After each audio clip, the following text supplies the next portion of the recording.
Hi everyone, welcome back to the channel. In today's video, I will show you how to make report in LaTeX Overleaf in 2026. For that, first of all, you need to come here on overleaf.com.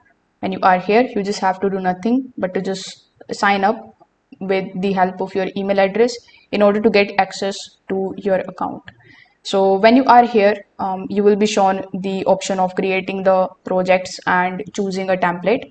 So when you select the option of choosing a template, you will be landed here on this type of page where you just have to simply use the search bar, and here you need to type report. Now, as soon as you click on this search button, you are going to see a bunch of different pre-defined templates of the reports. For example, this is the template for physics. Then if you just scroll down, we have the report template version 1.0. Then we have a bunch of different types of report templates available here. So you just have to select that particular template which you want to customize and which you want to work on. After selecting the template, click on the option of open as template.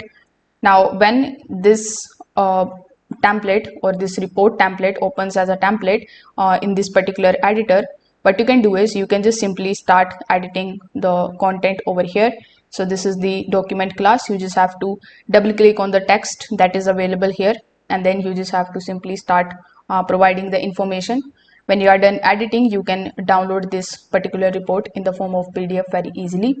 If this video helped you out, make sure that you like this video and subscribe to the channel. Thanks for watching.